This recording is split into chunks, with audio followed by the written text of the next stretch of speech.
നടത്തി കൊടുക്കണം എന്ന് മാത്രം സൂചിപ്പിച്ചുകൊണ്ട് ഈ സമ്മേളനത്തിന് എല്ലാവിധ അഭിവാദ്യം അർപ്പിച്ചുകൊണ്ട് നിർത്തുന്നു. ജയ് ഹിന്ദ്.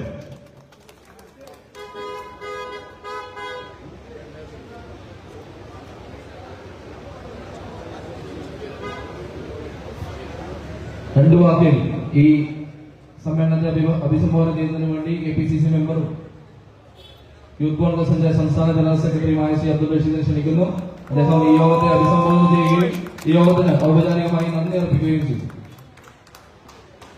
അധ്യക്ഷനേറെ ബഹുമാനായ ജില്ലാ യൂത്ത് കോൺഗ്രസ് കമ്മിറ്റിയുടെ പ്രസിഡന്റ് ശ്രീ വിജയ് മോഹൻ, ബഹുമാനായ ജില്ലാ കോൺഗ്രസ് കമ്മിറ്റിയുടെ വർക്കിംഗ് കമ്മിറ്റി അംഗം നമ്മുടെ പ്രിയപ്പെട്ട നേതാവ് Shri K Sudhakaran M P, ബഹുമാനായ സംസ്ഥാന യൂത്ത് കോൺഗ്രസ് കമ്മിറ്റിയുടെ പ്രസിഡന്റ് ശ്രീ രാഹുൽ മാവട്ടത്തിൽ MLA, ബഹുമാനായ DCCയുടെ പ്രസിഡന്റ് ഡോക്ടർ മാർട്ടിൻ ജോർജ് ഉൾപ്പെടെയുള്ള നേതാക്കന്മാരെ, സഹപ്രവർത്തകരെ, സുഹൃത്തുക്കളെ, കൂടുതലൊന്നും സംസാരിക്കുന്നില്ല.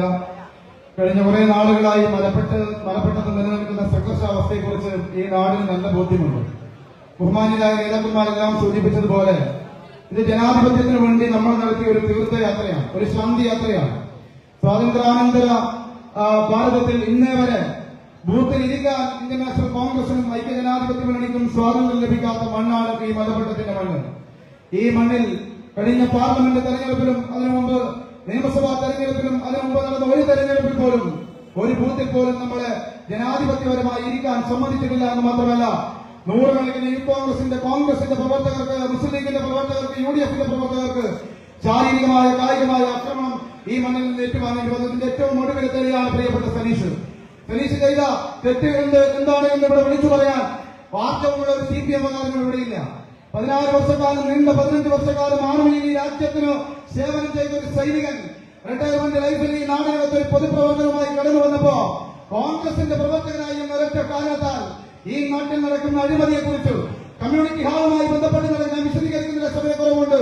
ആ കമ്മ്യൂണിറ്റി ഹാളിൽ നടത്തിയ അഴിമതിയെ സംബന്ധിച്ച് 2 പഞ്ചായത്ത് സെക്രട്ടറിമാരും 2 അനിൽകുമാർ ഉൾപ്പെടെ 2 പഞ്ചായത്ത് പ്രസിഡന്റുമാരും കഴിഞ്ഞ 10 വർഷക്കാലമായി വിചാരണ തടസ്സപ്പെടുത്തി ഒടുവിൽ മധുസൂദൻ എന്ന് പറയുന്ന പഞ്ചായത്ത് സെക്രട്ടറി ഗവൺമെന്റ് ജീവനക്കാരൻ ആക്കി ശമ്പളവും പെൻഷനും പിടിച്ചു വെച്ചപ്പോ ഹൈക്കോടതിയിൽ പോയി വിചാരണ നടപ്പിലാക്കാൻ വേണ്ടി ഓർഡർ സമ്പാദിച്ചു. ആ വിചാരണ കേസിനകത്ത് അന്ന് നടപടിയെടുത്ത് മാറ്റി നിർത്തിയ ലോക്കൽ കമ്മിറ്റി സെക്രട്ടറി സജിത്തും അതുൾപ്പെടെ മുൻ പഞ്ചായത്ത് പ്രസിഡന്റ് അനിൽകുമാറും ഉൾപ്പെടെ ഈ നാട്ടിനകത്ത് വിജിലൻസിന്റെ കോടതി കയറി ഇറങ്ങി ഒരു തർക്കവുമില്ല 9,46,00,000 രൂപ ഈ മലപ്പട്ടത്തിന്റെ നികുതി പണം അടിച്ചു മാറ്റി വീട്ടിൽ കൊണ്ടുപോയ ഈ നാടൻ കെട്ടത്ത് മലപ്പട്ടത്തെ സഖാക്കള്, ആ സഖാക്കള് പാർട്ടി ജനങ്ങൾ മറന്നുവെന്ന് കരുതി സജിത്തിനെ ലോക്കൽ സെക്രട്ടറിയാക്കി ഈ പുറത്താക്കിയ 10 പേരെയും തിരിച്ചെടുത്ത് ഈ നാട്ടിൽ CPMന്റെ നേതൃത്വ നിലയിൽ നിൽക്കുമ്പോഴാണ് പരീക്ഷ തെമ്മാടിത്തരത്തെ ചോദ്യം ചെയ്തത്. 10 കോടി രൂപ നിങ്ങൾ ആലോചിക്കണം. തദ്ദേശ സ്വയംഭരണ സ്ഥാപനങ്ങളുടെ മന്ത്രിയായിരിക്കെ പകൽ സമയം പണിയെടുത്ത് രാത്രി പാർട്ടിന്റെ പണിക്ക് പോകേണ്ടി വന്ന മലപ്പട്ടത്തെ ജീവനക്കാരന്റെ കഥ അത് സനീഷ് ഇവിടെ പ്രചരിപ്പിച്ചപ്പോഴാ സനീഷിനെതിരെ ഈ പ്രതിരോധം നടന്നത്. ഇവിടുത്തെ റബ്ബർ ബന്ധപ്പെട്ട ഫാക്ടറിയിലെ അഴിമതി, ഇവിടുത്തെ മാലിന്യ പ്ലാന്റുമായി ബന്ധപ്പെട്ട അഴിമതി, ഈ പഞ്ചായത്തിൽ നടക്കുന്ന തെമ്മാടിത്തരം, തോന്നിവാസം, ഇതെല്ലാം വിളിച്ചു പറഞ്ഞതാണ് സനീഷിനെതിരെ അസത്യവർഷത്തിന് സനീഷിന്റെ കുടുംബത്തിന് നേരെ സദാചാര ആരോപണം ഉൾപ്പെടെ സനീഷിനെതിരെ ഉന്നയിക്കാൻ കാരണം. സനീഷിന്റെ വീടിന് നേരെ ആക്രമണം നടത്തി, ഗാന്ധി സ്തൂപം മടിച്ചു തകർത്തു, ഇന്ദിരാഗാന്ധിയുടെ ചിത്രം തകർത്തു, രാജീവ് ഗാന്ധിയുടെ ചിത്രം തകർത്തു, ഞങ്ങളുടെ കൊടിമരം തകർത്തു. ഞാനും പ്രിയപ്പെട്ട വിജിലും നയിച്ച ആ പ്രകടനത്തിന്